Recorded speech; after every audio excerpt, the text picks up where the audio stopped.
Okay, buckle up, everybody. Today we're going deep on Canada's wildest weather from 2024. Intense year, right? Intense is putting it mildly. Yeah. We've got Environment Canada's report, and whoa, this is some serious stuff. Yeah. Billion-dollar hailstorms, wildfires so bad, whole towns had to evacuate.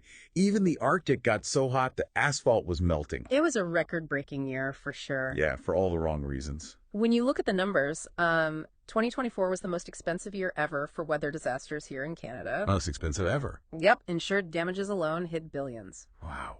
So, I mean, it's not just that houses are worth more these days, right? Something else is going on. You got it. The report's very clear. Climate change is the big factor. It's making these extreme weather events happen more often. Right. And it's making them way more severe. Okay, so let's get into the specifics. Environment Canada's top 10 list, it practically reads like a disaster movie. It does, doesn't it? Hurricanes in central Canada. Deep freeze that wiped out fruit crops in the west. Yeah. It's a lot. It was a wild ride, that's for sure. And the report doesn't just list the events. It digs into the science behind them. Yeah. Like how human activity, all our doing, has made heat waves and extreme rain way more likely. And those are what fuel those huge wildfires and floods, right? Yeah, exactly. It's all connected. That is worrying. It's not just bad luck. We're actually making this happen. Yep. And then there's the Arctic, warming 3 times faster than the rest of the planet. 3 times. 3. Huge impacts on the ice, the ecosystems, and the communities up there. Speaking of dramatic, those wildfires in Jasper National Park back in July. Oh, man. Heat waves set the stage, then dry lightning sparked this insane fire, so intense it created its own thunderstorm. Yeah, visible 66 kilometers away. 66 kilometers, that's wild. And almost 25,000 people had to evacuate. It was huge. The report has some really intense pictures from that one. I bet. Huge plumes of smoke, fireballs erupting above the trees. The whole landscape totally charred and desolate. There's even a report of the fire being so powerful that it threw this massive 6,700-pound sea container over 100 meters. No way. Like a toy. Exactly. Just tossed it. Wow. Hard to even picture that. What was the damage, like, overall from the Jasper fire? Financially, it was a huge hit. $880 million in insured damages. $880 million. Yeah. But beyond the money, there was a firefighter who died. Oh, that's awful. And so many iconic buildings were destroyed. It's a good reminder of the human cost of all this. For sure. And it wasn't just wildfires. We had hurricanes hitting central Canada in 2024. That's not normal. No, not at all. Usually it's the Atlantic provinces that get it. Yeah. But this time, the remnants of Hurricanes Beryl and Debbie, they caused tons of flooding in Quebec and Ontario. I remember those photos, cars stranded on Montreal's Dick Harry Expressway underwater. Oh, yeah. That was surreal. It was. Debbie's rainfall in Quebec, actually, it set a new all-time daily precipitation record. Seriously. Over $2.5 billion in damages. More than the 1998 ice storm. That's insane. It seems like every event we're talking about is breaking some kind of record. It was a year for the record books, that's for sure. Yeah. Then, totally opposite end of the spectrum, Western Canada got hit with that crazy cold snap back in January. Temperatures down to the minus 40s. Brutal. And the wind chill, even worse. Yeah, it was dangerous out there.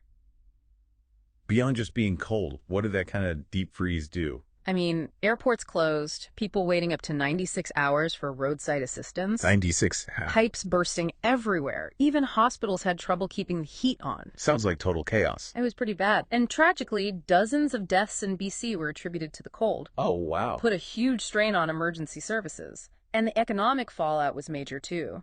The Okanagan Valley, known for its fruit, their crops were basically wiped out. Jeez. Hundreds of millions in lost revenue. So it's like this ripple effect impacts people's lives and the economy too. Definitely. And then, as if things weren't already crazy enough, BC gets hit with not 1, but 2 atmospheric rivers in 2024. Oh, yeah, those are something. Now, for folks who don't know, what's an atmospheric river exactly? So imagine like a narrow river, but in the atmosphere, packed with moisture. Okay. They can carry huge amounts of water vapor, and usually they bring good rain, beneficial. Right. But if they stall over one spot or get too intense, they can dump insane amounts of rain. And that's what happened in BC. Twice. First in January, flooding, landslides, roads closed, and on top of that, crazy warm temperatures breaking records across BC. Flooding and record heat at the same time. That's weird. It is, but it shows how complex these weather systems are. Yeah. Then October, another atmospheric river slams in.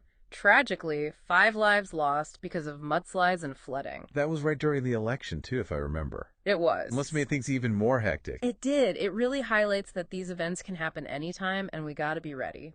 So true. But it's also interesting, the report said those atmospheric rivers, destructive as they were, they also helped ease the drought BC was having. That's right. Sort of a double-edged sword. Yeah, good and bad all mixed up. Seems to be a theme with a lot of this stuff. It does. Okay, get ready for this one. That's a head-scratcher. Summer in the Arctic. August.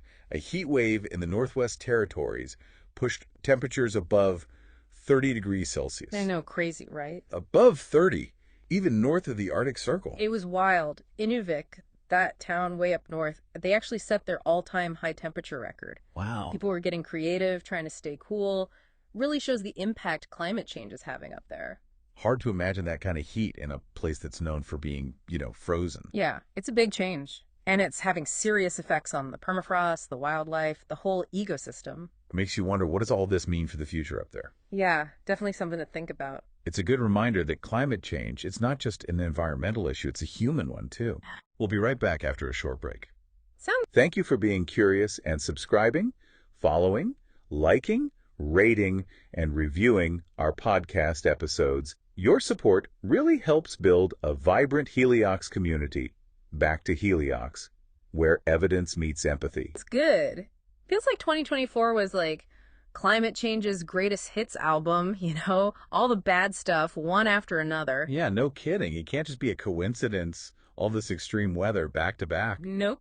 And the research is clear. We're messing with the climate. And this is what we get. The consequences. Exactly. The report, it straight up says human activity has made heat waves and extreme rain much more likely. Right. And like we were saying before, that's what fuels the mega fires and floods. It's all connected. Yeah, it's like we're kickstarting the whole mess. Okay, that's kind of depressing. Makes you feel a bit helpless. I know what you mean.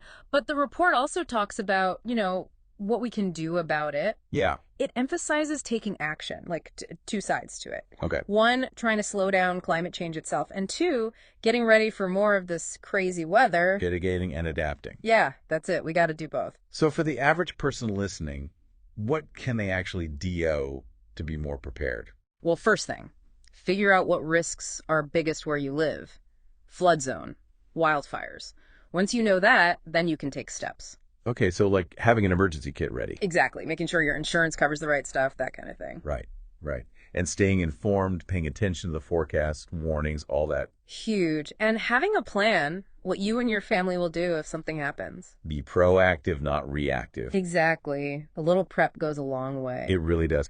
And we can't forget, this is global, right? Climate change doesn't stop at the border. Nope, not at all. What happens in the Arctic affects the whole planet. So even if, these events seem far away, they still matter. Big time. We're all connected in this. True. So it's not just a Canadian problem. Definitely not. Needs global cooperation to fix it. For sure. But even on our own, there are things we can do. Absolutely. Cutting down our own carbon footprint, supporting climate-friendly policies, Yeah. Supporting organizations working on this stuff, it all adds up. Even if it feels small. Every bit helps. So be informed, be prepared, and be part of the solution. That's the takeaway. This deep dive has focused on Canada. But like we said, climate change is worldwide. Yeah. And the Arctic warming so much faster, that raises some big questions. You're right. It's like, what does that mean for the future? Not just for the Arctic, but for all of us. Yeah, that's what I'm wondering. Something we need to look at more closely. Okay, well, that's a perfect lead-in to the next part of our chat. We're going to dive into the impact of climate change on the Arctic and what that means for the whole global system. Sounds good. Complex stuff, but important to understand if we're going to make smart choices about the future. Absolutely. We'll be back in a minute to keep exploring this crucial issue. So before the break, we were talking about how Canada's crazy weather is tied to what's going on in the Arctic. Right. The Arctic is like this crucial piece of the puzzle, really. When we talk about those changes up there, what should we be most concerned about? It's not just melting ice caps, right? Right. It's way bigger than that. The Arctic, it's like this giant thermostat for the whole planet. The thermostat. Yeah, it helps regulate global climate patterns. Okay, so the changes up there, they affect everyone. Everyone, yeah. It's a global issue, for sure. Let's break it down a little. What's happening in the Arctic that's got everyone so worried? Okay, so the big problem is the warming, right? It's happening way faster in the Arctic than anywhere else. How much faster? About 3 times faster than the global average. 3 times. That's a lot. Mm-hmm. Why is the Arctic warming up so much quicker than the rest of the planet? It's something called Arctic amplification, kind of like a vicious cycle. How so? As the ice and snow melt, they expose these darker surfaces underneath, like the ocean or the ground. Okay. And those darker surfaces, they absorb more heat from the sun. More than the ice, which reflects it. Exactly. So more heat gets absorbed, temperatures rise, and even more ice melts. It just keeps going. Like a runaway train. Yeah. And as the Arctic gets warmer, it triggers a whole bunch of other changes. Like what? One of the biggest worries is permafrost, that ground that's been frozen for, like, forever. Okay, I've heard of permafrost, but why is it such a big deal if it thaws? Well, permafrost, it's full of organic matter, stuff that's been frozen for thousands of years. Oh, and when it thaws, that stuff starts to decompose. I see where this is going. Yeah, and when it decomposes, it releases methane and carbon dioxide into the atmosphere. Which are greenhouse gases. Exactly. More greenhouse gases, more warming, more melting permafrost. It's a nasty loop. Sounds pretty scary. Yeah. And what about the animals and people who live in the Arctic? How are they coping with all this? They're taking a big hit, that's for sure. The Arctic has these, like, really unique and delicate ecosystems. Right. And they're all under pressure from this climate change. The sea ice melting, that's a huge threat to polar bears, walruses. They need the ice to hunt and stuff, right? Exactly. They're losing their home, basically. That's rough. And the people. Indigenous communities in the Arctic, they've lived there for centuries. Yeah, they know that environment better than anyone. And their whole way of life, it's tied to the land and the sea. But climate change is messing everything up. So? Weather patterns are changing, making it harder to hunt and fish. Makes sense. And the melting permafrost, it's damaging buildings and roads that were built on, what used to be solid ground. It's like the ground is shifting under their feet. It is. It's really tough to adapt when things are changing that fast. It shows that climate change, it's not just about the environment, it's about people's lives, too. It's about everything, really. Right, it affects us all. And you mentioned earlier that a warmer Arctic messes with the jet stream. Yeah, it weakens it, makes it wobbly. That's that powerful wind current that affects weather patterns across the whole northern hemisphere, right? Exactly. And when it gets disrupted, well, we see weirder weather. Is that why we had that crazy summer split this year, with some parts of Canada baking while others were freezing? Could be a big part of it. A messed up jet stream, it can lead to all sorts of extreme events. Heat waves, droughts, floods, you name it. Yep. It's like one change in the Arctic can set off a chain reaction across the whole planet. Okay, so this is all pretty grim stuff, but is there A&Y good news? Can we slow this down or help people adjust? Well, the good news is it's not too late to do something. Okay, it's good. We can still reduce the impacts of climate change, but it's got to be a global effort. What do we need to do? The big one is cutting carbon emissions, like way down. Wow. Switching to cleaner energy sources like solar and wind. Makes sense. Making our homes and buildings more energy efficient, changing how we consume things. It's a big shift. It is. And we got to protect the ecosystems that absorb carbon, like forests and wetlands. Nature's own carbon capture system. Exactly. And we have to help the communities that are already being hit hard by climate change to adapt. To adjust to this new reality. Yeah. Give them the resources they need to cope. It sounds like a huge task, but one we can't ignore. It's the biggest challenge we face, honestly. So, wrapping up our deep dive into Canada's wild weather and the changing Arctic, what's the message you want listeners to walk away with? That climate change is real, it's happening right now, and it affects every single one of us. No matter where we live. Exactly. We're all in this together. This has been The Deep Dive. Thanks for listening, and until next time, stay curious, stay informed, and stay engaged.